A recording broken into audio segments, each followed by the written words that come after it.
اهلا بيكم في بوابة العوالم الخفية. معاكم روح. والنهاردة احنا مش جايين نقرا تاروت. النهاردة احنا بندور على اشارات، على انفاس اتحبست، على مشاعر ما اتقالتش. الرسايل مش ورق، الرسايل من حد لسه بيشوفك في كل ملامح الناس، ولسه قلبه بيقف كل ما يسمع اسمك. سواء كنت برج الحمل او برج الثور، الكارت اللي هيطلع هيكلمك عنك وليك. خدي نفس وركزي على أول حرف من اسمه، واللي جاي مش للكل. دي للناس اللي لسه بتحب حتى لو كذبوا على نفسهم. ولو ما ظهرتش ليك الرسالة قبل كده يبقى ده وقتها. يلا نبتدي. في الفيديو ده كل برج هيسمع رسالة حب من حد لسه بيفكر ولسه بيحن بس مش قادر يقول. دي قراءة حب، بس مش زي أي قراءة، دي قراءة من ورا الحجب، ما قل وذل. كل برج هناخد له ورق ونقرا له الورقة دي بتقول ايه. والقراءة دي هتكون عامة، دي قراءة حب لكل برج، لكل قلب لسه مستني كلمة، لكل عين بتدور على العلامة. يلا معانا دلوقتي. يلا ركزي كويس في اسمه، في اسم الشريك. خدي نفس عميق، لانك اللي هتسمعيه دلوقتي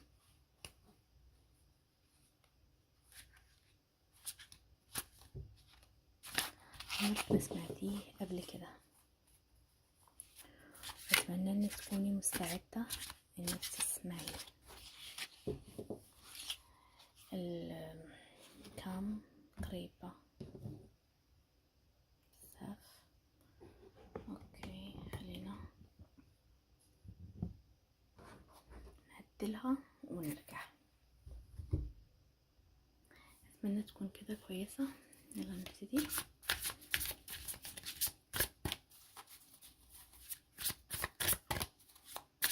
هنبتدي نحط الكروت من برج الحمل لحد برج الحوت.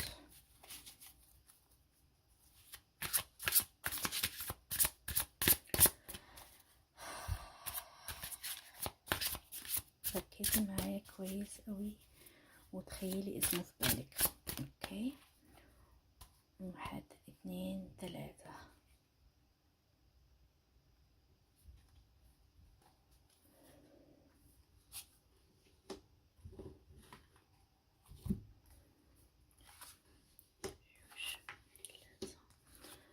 أربعة 5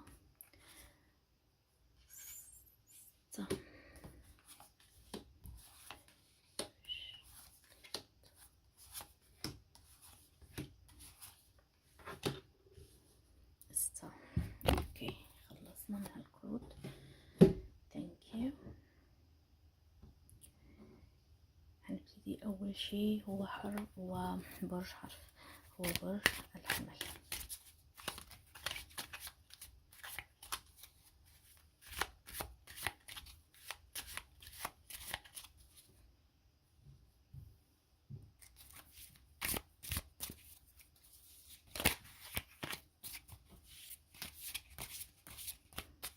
ممكن يعني تعدوا الفيديو لحد ما توصلوا للقراءة. اوكي، برج الحمل. The lovers reverse، الحبيبان مقلوب. اوكي،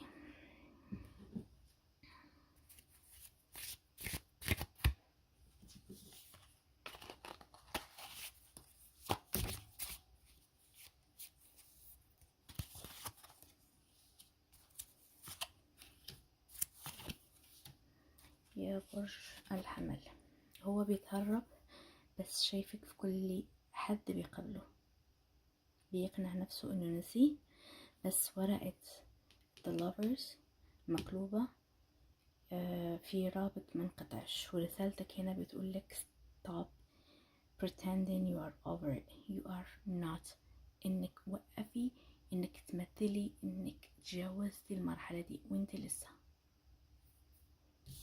شكرا يا برج الحمل.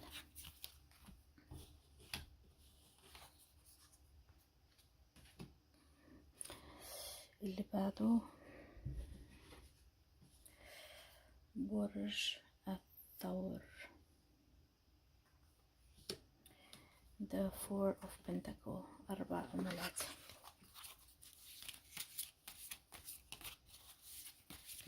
ال4 عملات Four of Pentacle لبرج الثور.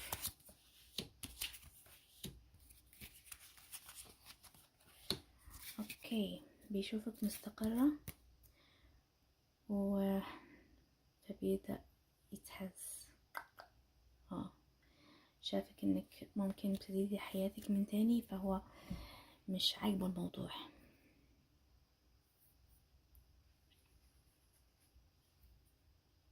هو عايزك بس مش عايز يبين ضعفه قدامك. ورسالتك هنا بتقولك he never stop watching you even in silence. هو عمره ما توقف انه يبص عليكي حتى لو ما بيبينش، حتى وهو ساكت فهو لسه بيفكر فيكي ولسه بيبص عليكي ولسه عايزك. شكرا يا برج الثور. انا بتكلم بصيغة بنات، اوكي؟ لو انت ولد فالرسالة ده يعني هتقلبها بصفة مذكر. برج الجوزاء. Eight of Swords، 8 سيوف.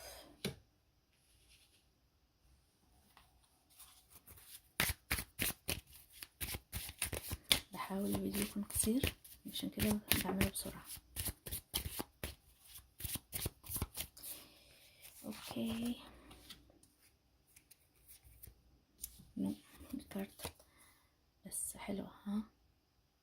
الرسالة اللي برج الجوزاء ليكم انتم أقوياء قوي، تعرفوا تاخدوها من فم السبع، يعني تعرفوا تتعاملوا مع الوحوش، رغم انه الورقة دي مش من الورق ده، الإعلان الورق.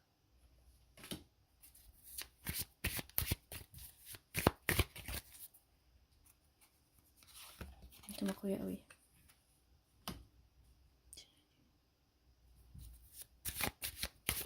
اوكي، Three of Cups، Abundance. اوكي،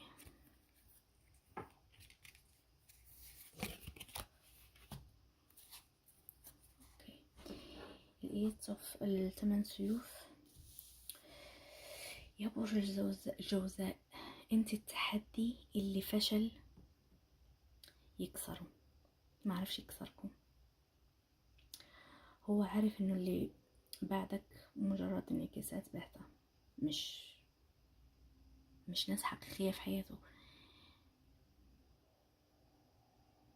هو ناس اوكي، في ناس في حياته يعني غيرك، بس دول مش حقيقيين، دول بس انعكاسات الانسان هو بيدور عليه فيك انتي.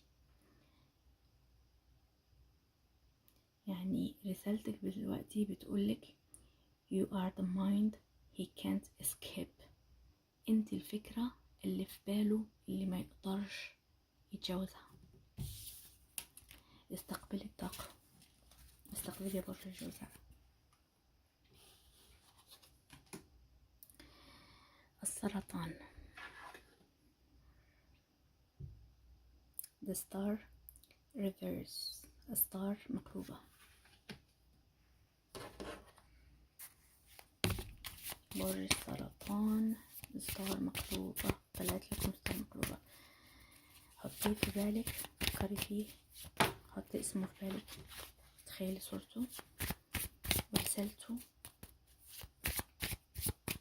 هتطلع دلوقتي.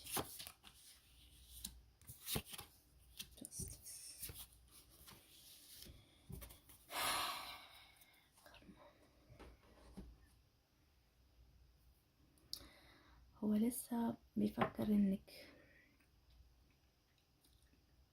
لسه بيحلم انك بتمدي ايدك ليه، لسه بيحلم انه لسه في تواصل بينكم، لسه في لسه عنده امل، معنى صح، لسه بيحلم انك بتمديله ايدك، والستار شايفك النور اللي ضاع منه.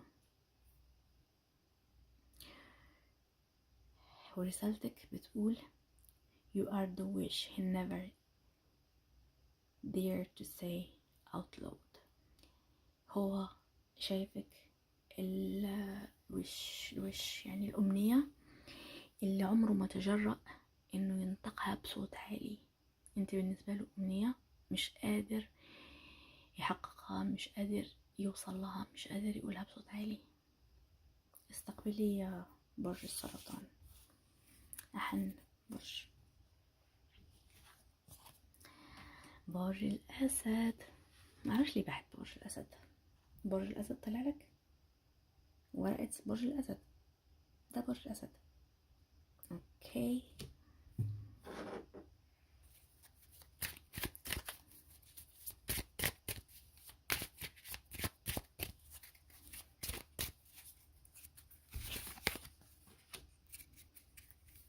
رسالتك يا برج الأسد.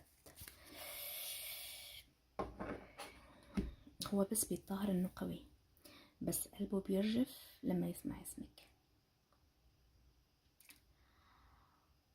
و برج الأسد دي بتقولك هو دلوقتي في باله رسالة ليكي، بيقولك she's my weakness and I hate how much I love it. انتي نقطة ضعفي اللي بموت فيها. بيحب نقطة الضعف دي قوي. هو قوي بس عكس قوي، فهو ضعيف جدا قدامك وانتي نقطة ضعفه. انا بترسم لي وش قدامي، حد بيبص لي في الشمعة. شوفوا معايا في الشمعة، حد بيبص. ده اللي خلاني اوقف فيديوهات قبل كده. كنت بسمع اصوات ورايا قبل ما يروح حسابي، كنت بعمل اسمه فناجين، بقرا فناجين، وابتدى يتصور لي اهلها مصر قديما، وابتديت احس بحد بيمشي ورايا وحر في ظهري. اول ما الف ما بلاقيش حد واكمل الفيديو واحس حد بيمشي. فدلوقتي حد بيبص لي. نروح البرج اللي بعده اللي هو برج العذراء. سوري، برج العذراء. Page of Cups يا برج العذراء. محظوظين في الحب رغم انكم حظكم قليل، بس انهم بيحبوكم من بعيد. عندكم فلوس بس الحب، يلا بتتحبوا. يلا ده بعيد عن القراءة. برج العذراء بيتحب، الفلوس بتحبه قوي، بتعرف طريقة ليه، بس العلاقات حتى هو بيحبك بس بيحبك من بعيد. ما علينا، بعيد عن القراءة. اوكي، دلوقتي انا هفتح كروت التقدير. بس كمية السيوف دي يا برج العذراء. هو فاكر انك مش هترجعي، بس كل ما يبعد بيرجع يبص. Page of Cups، رسالته ليكي she is the one got away and I can't forgive myself. بيقولك انك انت اللي بعدتي وهو مش قادر يسامح نفسه على بعدك. حاسس نفسه انه هو اللي خسرك، انك هو كان السبب انك بعدت عنه. she is the one that got away، انت اللي رحتي and I can't forget myself. بيعاتب نفسه على كده. thank you يا برج العذراء. نشوفكم في رسالة جاية.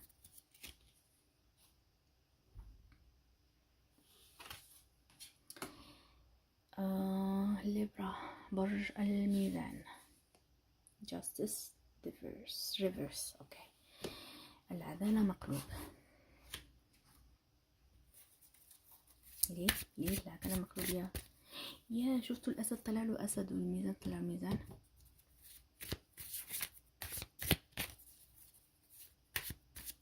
ليه الحمل ما طلعلوش حمل؟ للأسف.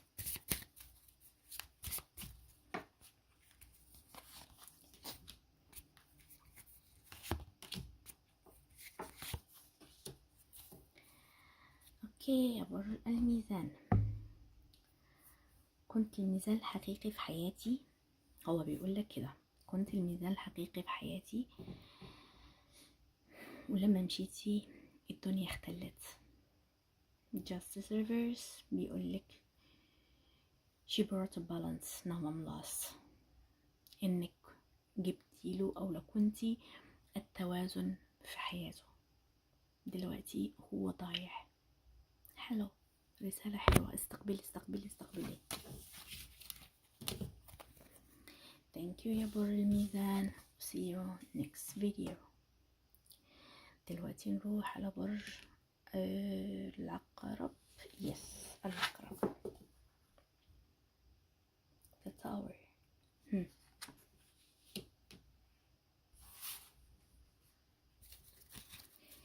نشوف التاور هيقول لنا ايه. سوري، برج العقرب هيقول لنا ايه، برج التاور هيقول لنا ايه. مالنا. زلة لسان. برج العقرب. اوكي، برج العقرب هنا بيقول لك معنى الكروت اللي طالعه لك. فاكر اصلا بيقول لك انه الرساله اللي جايه لك من ورا الكروت من عقله الباطن.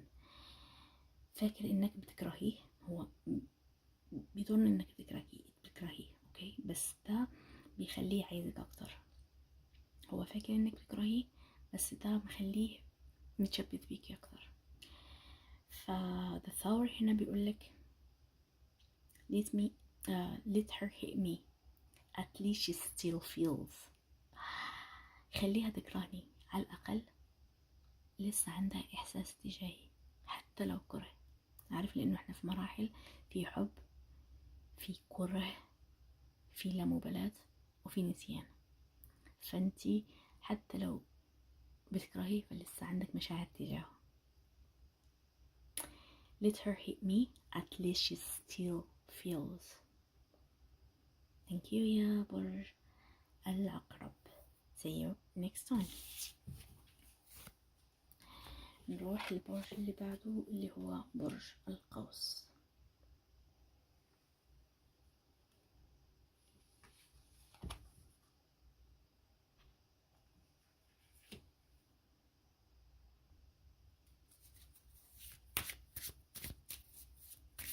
برج القوس. اوكي، برج القوس هنا شوف الورقة دي Queen of Wands بتطلع كتير اوي.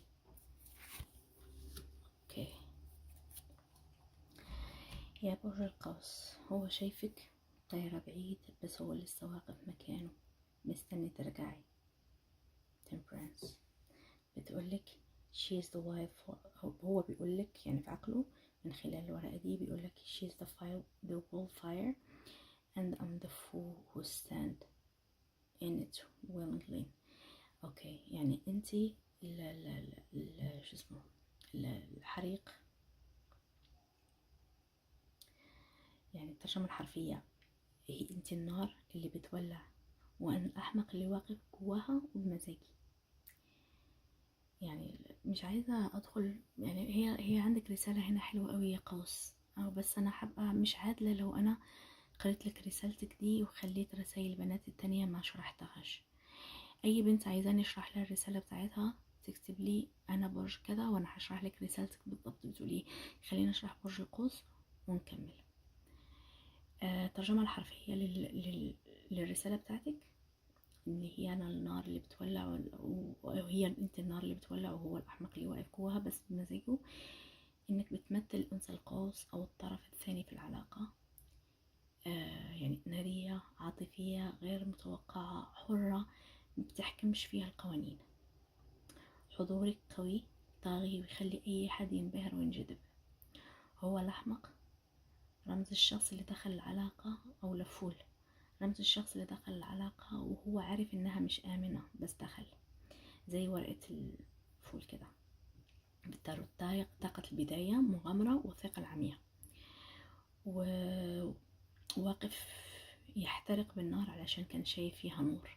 عارف زي الدبانة اللي ناموسة نقول ناموسة، زي الناموسة اللي بتشوف نار تفكرها نور، بتفضل تلف حواليها لحد ما تعملتك تحترق. يا ريتني ما عبرش ولا وصف. هو عامل زي الدبانة كده بالظبط. اوكي، شايف هو كده يعني، شايفها نار، هي شايفها نار بس هو مش عارف ان النار، هو فاكرها نور ورايح لها حتى لو كانت هي نار. اوكي، فهنا في معنى عاطفي ان الشخص اللي بيحب القوس ده او القوس نفسها شايفها طاقة مش ممكن تتقاوم، في نار بتدفي وتولع، كل اللي حواليها بيحترق، شوق ليها. لكن الرسالة هنا ان الشخص ده اللي واقف في النار مندمش، دخل هو عارف انها نار بس فضل يحترق على انه يبعد، يعني فضل انه يحترق ليكي على انه يبعد عنك. والرسالة دي قوية جدا لانها ما بتقولش انا ضحية، بالعكس بتقول انا عارف واخترت. ده نوع الحب اللي يخبط القلب ويكسر الهدوء. سمعتي يا قوس، الرسالة دي ليكي يا قوس. سوري، بس بنت من برج القوس كان عندها يعني حكاية كده، وانا قلت ايه خليني اكمل لها قصصها بالظبط علشان لو ممكن تتساعد. بس هي طلعت الحكاية كويسة اوي يعني. دلوقتي هنروح لبرج الجدي. The King of Pentacle بس reverse. سهو الملك النقود بس هو مقلوب. خلينا نشوف حكايتك ايه يا برج الجدي. يا ريت ما عبرش، انا جيتك حالة هعملها. فاضل ورقتين هنا، الدلو والحوت. اوكي،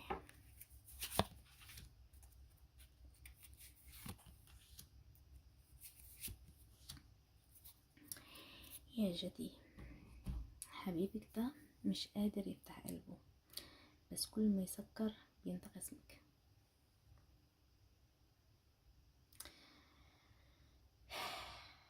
يا حرام، بنتم اقوياء يا برج الجدي، ما يقدرش عليكم حد.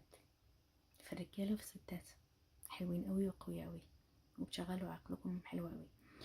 فيا برج الجدي هو مش قادر يفتح قلبه تاني غير ليكي، ومش عارف يحب غيرك، وهو قافله ما بيفكرش غير فيكي. King of Pentacles المقلوب بيقولك she deserved more and I gave her silence.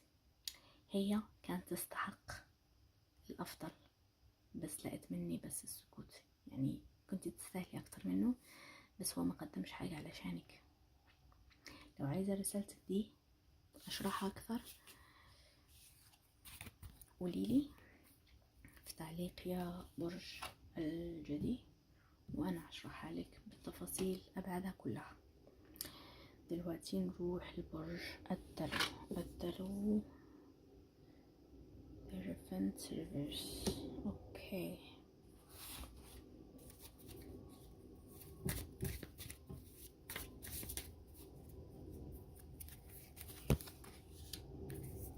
الكروت دي بس عشان افهم هي القصة ماشية ازاي، بس الاساسي هي دي.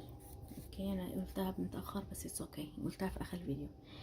برج الدلو هو العقل وانت العاطفة اللي بتبوظ النظام، هو بيشغل عقله وانت تابع قلبك. والهيرفنت هنا مقلوب او الكاهنة العظمى هنا مقلوبة. رسالتها ليكي She made me feel that scared the hell out of me. خلتني احس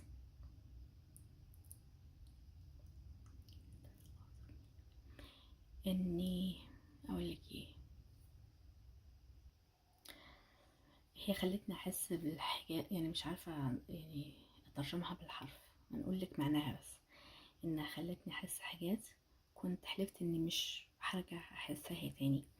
وهنا في تحليل عاطفي وروحي، إنه يعني الدلو كان مطفي مشاعره، وفجأة رجع ينبض غصب عنه. مشاعره القديمة يمكن رجعت، ويمكن شغف، يمكن أمل، لكنه رجع يحس بعد ما كان قفل قلبه. يعني حبيبك يا دلو، يعني هو قفل قلبه ب10 أقفال، بس خليتيه يحس تاني، وخليتي قلبه يشتغل تاني. في هنا عندك هنا رسالة خفية، إن الدلو غالبا مش سهل يتأثر، عايش بعقله، بيحاول يهرب من الأحاسيس اللي تعبه زمان، لكنها الشريكة والأنثى اللي ممكن ترجعه لنقطة الصفر، نقطة أنا كنت مقفول بس رجعت أتحس. رسالة ليكي، استقبلي.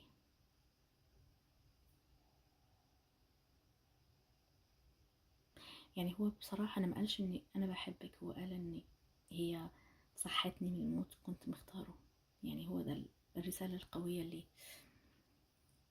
اللي جاية من خلال الورق بتوعك. اوكي، ثانك يو يا برج الدلو. نروح لبرج آخر برج معانا، برج الحوت. عندك 6 of cups. هناخد ليكي رسالة يا برج الحوت، لو لقيت فيها تفسير أنا هفسرها. لقيتها عادية، ممكن مفيش حاجة عادية، بس لو كانت يعني الكلام ما قل ودل فيه فايدة، أنا هقل وذل. ما كانش فيه قل وحب وحاجات حلوة كده، زي ما هو باين فيه كرم وفيه حب طيب يا برج الحوت، هو بيقولك هنا إنه لسه بيروح للأماكن اللي كنتوا فيها، بيقعد في نفس الزاوية. و6 of cups بيقولك she is the memory I prayed I never fade. انت كنتي الذكريات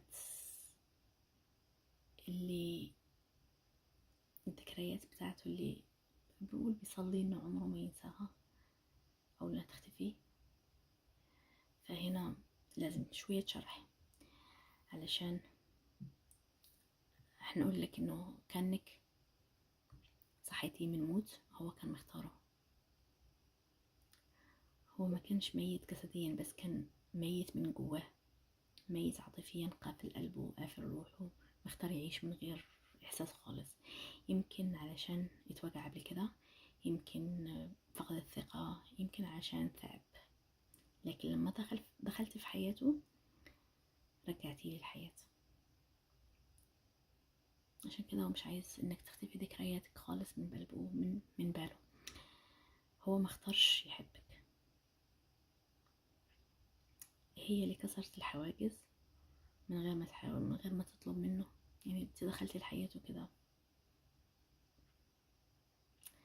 هو كان عايش من غير احساس، بس انت رجعت الاحساس لجسمه وروحه. شكرا ليكم يا برج القوس. والختام هنقول ايه؟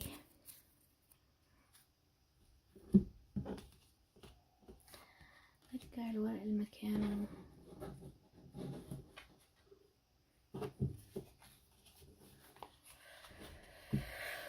ولو الرسائل دي وصلتكم اكتب لي اول حرف من اسمه وبرجه، وهرد عليك برسالة من البوابة. هرد عليك برسالة ليكي انت بس. لو تكتبي لي اسمك، اسمه، برجك وبرجه، هيبقى افضل. هديلك رسالة روحية وروحانية من بوابة العوالم الخفية، تستاهلي انك تسمعيها، لانه في رسائل بتتخبى، بس لما بتطلع بتغير مصيرك. مرات من رسالة واحدة ممكن تغير قدرك، ومش هتندمي. خلي ثقتك فينا، وهنكون